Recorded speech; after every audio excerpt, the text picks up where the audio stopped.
வணக்கம் நேயர்களே. ஃபீபாவின் இன்றைய காலை தியானத்திற்காக உங்களை அன்புடன் வரவேற்கிறேன். ஃபீபா நேயர்களுக்கு ஆண்டவர் இயேசு கிறிஸ்துவின் பரிசுத்த நாமத்தில் அன்பின் வாழ்த்துக்கள். மத்தேயு 21 அதிகாரம் 12-13 வசனங்களை தியானித்து வருகிறோம். இயேசு தேவாலயத்தில் பிரவேசித்து ஆலயத்திலே விற்கிறவர்களும் கொள்ளுகிறவருமாகிய யாவரையும் வெளியே துரத்தி காசுக்காரருடைய பலகைகளையும் புறா விற்கிறவர்களின் ஆசனங்களையும் கவிழ்த்து, என்னுடைய வீடு ஜெப வீடு எனப்படும் என்று எழுதியிருக்கிறது, நீங்களோ அதை கள்ளர் குகையாக்கினீர்கள் என்றார் என்பதாக அந்த இடத்திலே எழுதப்பட்டிருக்கிறதை பார்க்கிறோம். அன்றைய நாட்களிலே இந்த ஆண்டவர் இயேசு கிறிஸ்து இந்த காரியத்தை நிகழ்த்திய இடம் அந்த தேவாலயத்தின் வெளிப்புறம், அதாவது the court of the Gentiles என்று சொல்லுவார்கள். அதாவது வெளிப்பிரகாரம், புறஜாதியார் எல்லாம் வருகிறதற்கு அந்த நடந்து வரக்கூடிய அந்த இடம், அதாவது பரிசுத்த ஸ்தலத்துக்கு முன்பதாக இருக்கிற ஒரு பெரிய கூடம். எருசலேம் நகரம் மலைகளால் சூழப்பட்ட நகரம் என்பதை அறிவோம். ஜனங்கள் எல்லா ஊர்களிலிருந்தும் எல்லா திசைகளிலும் இருந்து இந்த மலை மேல் ஏறி அவர்கள் இந்த தேவாலயத்திற்கு வருவார்கள். அப்படி மலை மீது பல நாட்கள் பிரயாணித்து நடந்து ஏறி வரும்பொழுது ஆடுகள் மாடுகள் என பலி பொருட்களை கொண்டு வருவது இல்லை. பேசாமல் தேவாலயத்திலேயே வாங்கிக் கொள்ளலாம் என்று எண்ணித்தான் வருவார்கள்.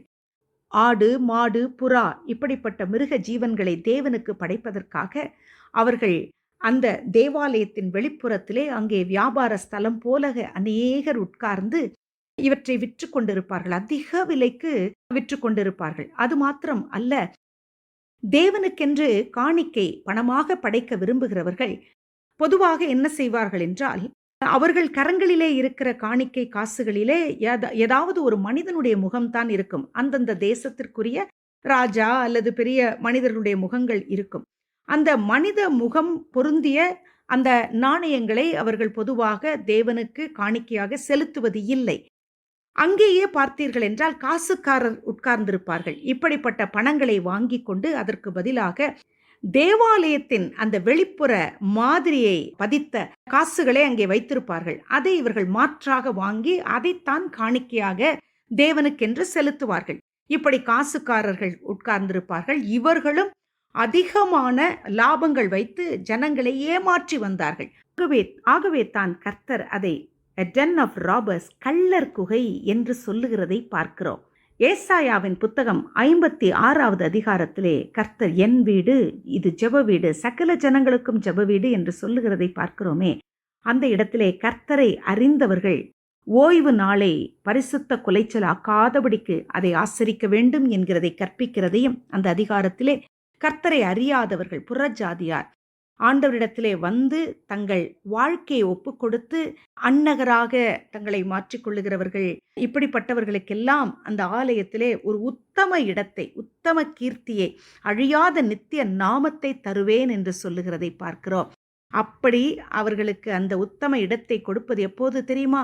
தாங்கள் பரிசுத்தமாய் இருக்க வேண்டும், ஆண்டவருடைய உடன்படிக்கையை காத்து கொள்ள வேண்டும் என்கிற அந்த அர்ப்பணிப்பு அவர்களிடத்திலே இருக்கும் என்றால், வசனம் 5 பார்க்கிறோம். ஏசாயா 56:5, என் குமாரர் என் குமாரத்திகளுக்கு உரிய இடத்தை பார்க்கிலும் உத்தம இடம், கீர்த்தி, அழியாத நித்திய நாமம் என்று எத்தனை காரியங்களை அவர் வாக்கு பண்ணுகிறார்.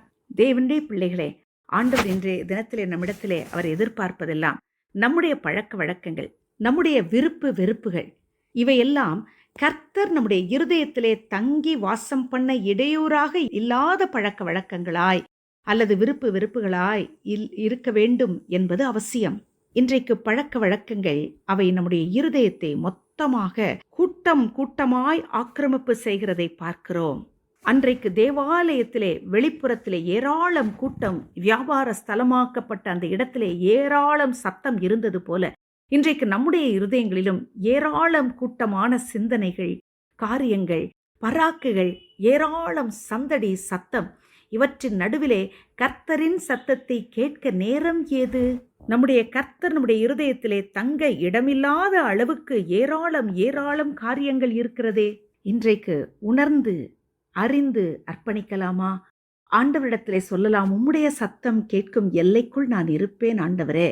அப்பா, நீங்க ஆழமா என்னுடைய இருதயத்திலே அர்த்தமுள்ளதா என்னுடைய இருதயத்திலே நீர் பேச விரும்புகிற காரியத்தை பேச வேண்டும், அதற்கு நான் இடமளிக்க வேண்டும்.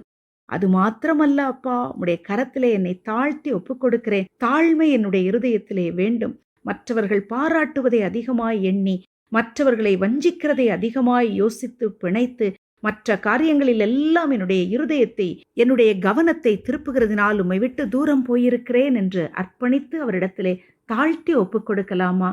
இதை நான் விரும்பினபடியால் இங்கே வாசம் பண்ணுவேன் என்று கர்த்தர் சொல்ல வேண்டுமே. ஆண்டவர் இயேசு கிறிஸ்து நமக்காக, நம்முடைய பாவங்களற நம்மை கழுவுவதற்காக அவர் தன்னை கையளித்தாரே. ஆகவே அவருடைய கரத்திலே இதுவரைக்கும் நம்முடைய மீறுதல்கள், அக்கிரம சிந்தைகள் எல்லாவற்றையும் அவருடைய கரத்திலே ஒப்புக் கொடுத்து நாம் அவராலே பரிசுத்தமாக்கப்படும்படியாய் தாழ்த்தி அர்ப்பணிக்கலாம். ஆண்டவர் நம்மை ஆசீர்வதிப்பார். இன்றைய காலை தியானத்தில் பங்கேற்றமைக்காக நன்றி. உங்களது கருத்துக்களை பகிர்ந்து கொள்ளவோ மேலும் விவரங்கள் அறிந்து கொள்ளவோ 9458505042 என்ற எண்ணிற்கோ அல்லது info@fibaonline.org தொடர்பு கொள்ளவும். தேவன் தாமே உங்களை ஆசீர்வதிப்பாராக. ஆமேன்.